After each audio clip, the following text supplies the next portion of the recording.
Necesito decirte algo mientras todavía pueda. Tengo 83 años y he estado observando a la gente más joven, gente de mi edad, pasar toda su vida esperando un permiso que nunca va a llegar. Yo hice eso, soy Margarita, y se me está acabando el tiempo para decirte lo que finalmente entiendo. Si eres más joven que yo, podrías pensar que tienes toda la vida para resolver las cosas. Si tienes mi edad, ya sabes que no es así. Tenía 47 años cuando lo noté por primera vez. La espera. Estaba parada en la cocina de la casa en la que Ricardo y yo habíamos vivido durante 20 años. Los hijos ya eran casi adultos. La hipoteca estaba medio pagada.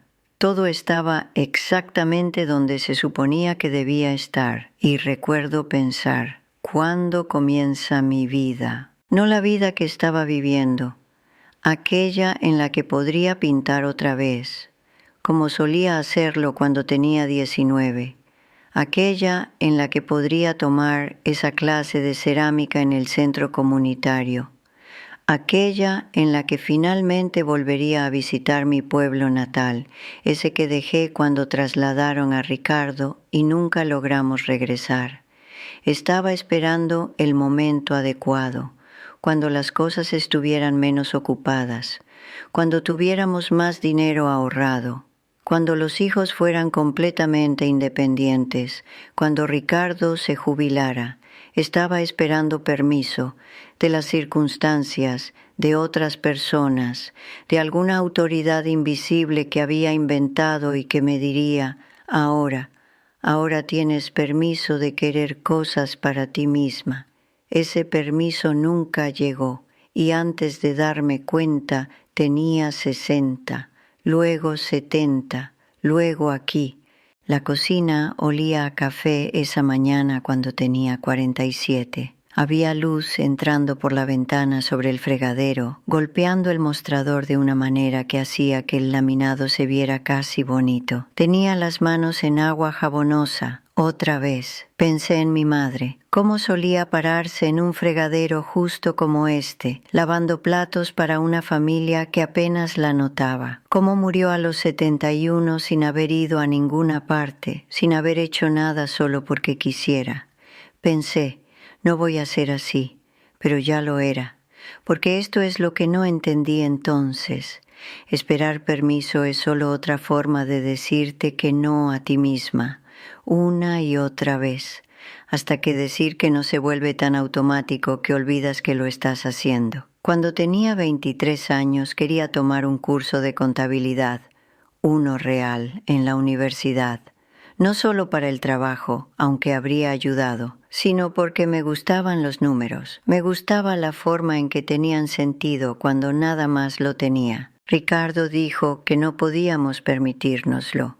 Teníamos un bebé y otro en camino. El dinero estaba ajustado. No estaba equivocado. El dinero estaba ajustado.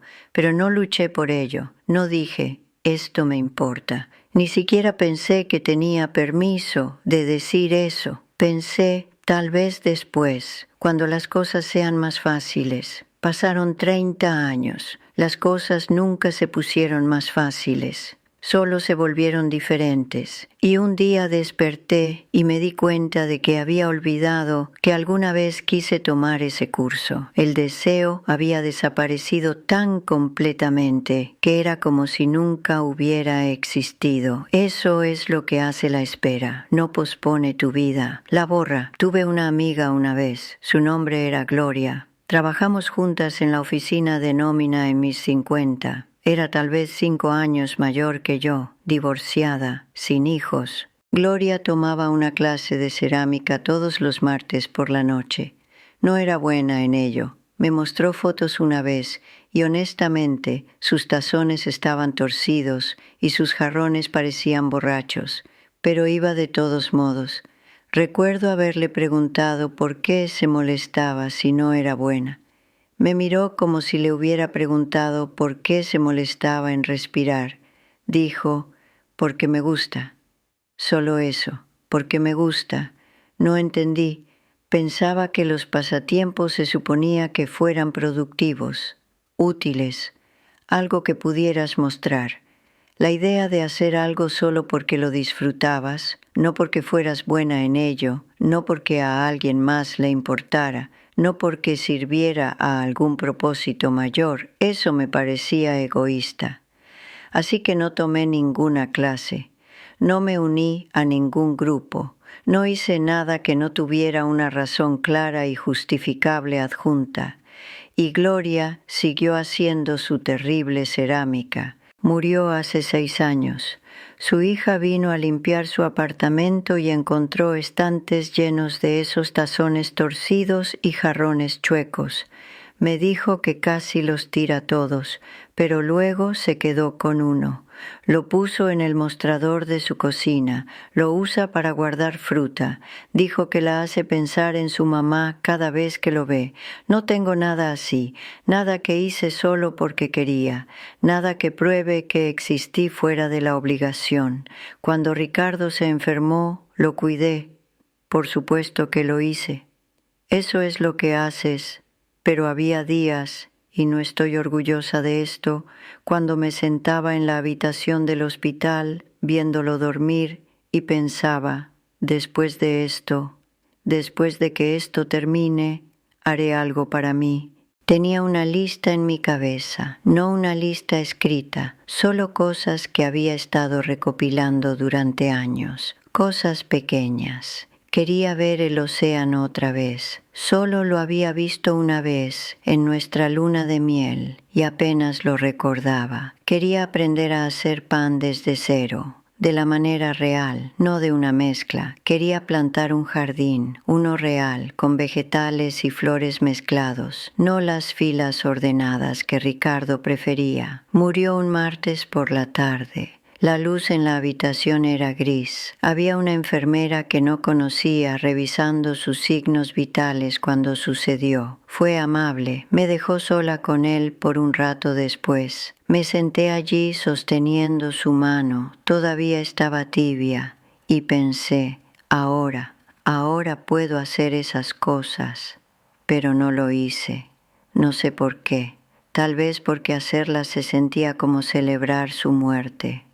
Tal vez porque sin él para esperar permiso, no sabía cómo dármelo a mí misma.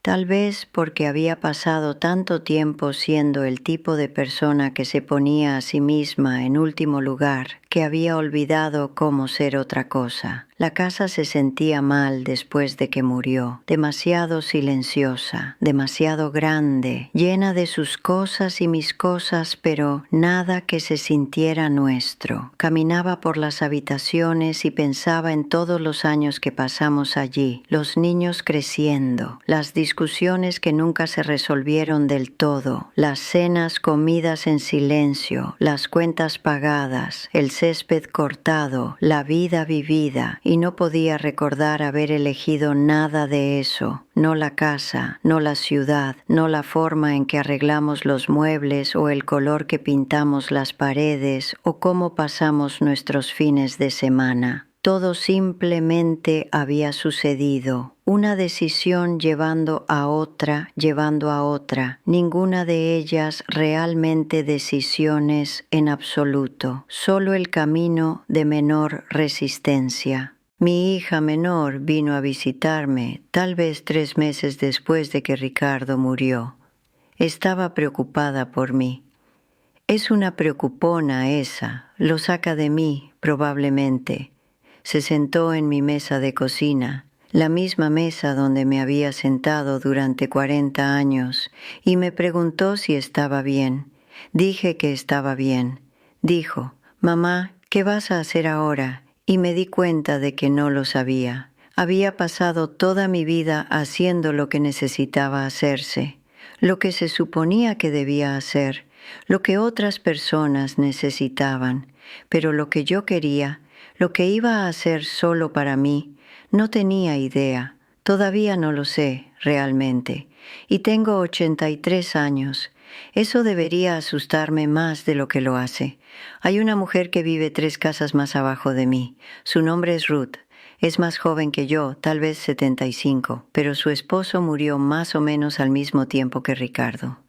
La primavera pasada comenzó a tomar clases de baile de salón, sola. La vi subirse a su auto una noche usando tacones y un vestido que parecía costar más que mi presupuesto mensual de comestibles. Se veía feliz, nerviosa tal vez, pero feliz. Quería preguntarle cómo lo hizo, cómo decidió que estaba bien querer algo, hacer algo, ocupar espacio en el mundo de una manera que no se tratara de cuidar a alguien más. Pero no pregunté, porque tenía miedo de que la respuesta fuera algo simple, algo que podría haber hecho hace 30 años si solo me lo hubiera permitido. Creo que esa es la peor parte. No que esperé demasiado tiempo, sino que no tenía que esperar en absoluto. Nadie me estaba deteniendo. Ricardo nunca me dijo que no podía hacer cosas. No le habría importado si tomaba una clase o me unía a un club o gastaba dinero en algo que quería. La única persona que dijo que no fui yo. Dije que no tantas veces, tan automáticamente, que construí una vida de noes, de luegos, de tal veces y algún días, y cuando las cosas se calmen. Y las cosas nunca se calmaron, solo terminaron. Pienso en mi nieta a veces, la de 16 años. Quiere estudiar arte, es talentosa, realmente talentosa, no solo parcialidad de abuela talentosa, pero tiene miedo. Miedo de que no sea práctico, miedo de no ser lo suficientemente buena, miedo de decepcionar a la gente.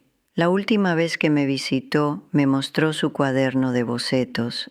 Hace estos dibujos a carboncillo, rostros principalmente, y son inquietantes, hermosos. Le pregunté si iba a aplicar a la escuela de arte. Dijo que tal vez, probablemente no. No tenía sentido, no había futuro en ello, y me escuché a mí misma, hace 50 años, diciéndome lo mismo sobre clases de contabilidad y pintura, y cada pequeño deseo que alguna vez tuve. Quería agarrarla de los hombros, sacudirla, decirle, no hagas esto, no esperes, no guardes tu vida para después porque el después no llega, no de la forma en que piensas que lo hará. Pero no dije nada de eso, porque ¿quién era yo para dar consejos? Yo que hice todo bien y terminé aquí, sola, sin nada que mostrar de mi vida excepto una casa limpia y niños adultos que llaman por obligación.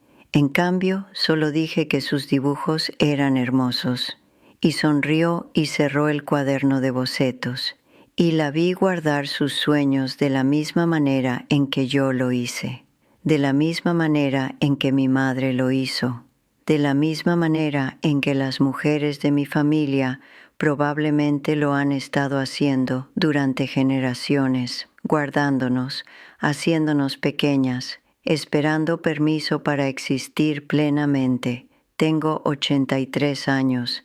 Mi cuerpo duele la mayoría de los días. Mis manos tiemblan cuando trato de hacer cosas que solían ser simples. Mi memoria no es lo que era. Pero nada de eso es lo que me mantiene despierta por la noche. Lo que me mantiene despierta es el saber, la comprensión que llegó demasiado tarde para importar, que podría haber vivido de manera diferente, no drásticamente diferente.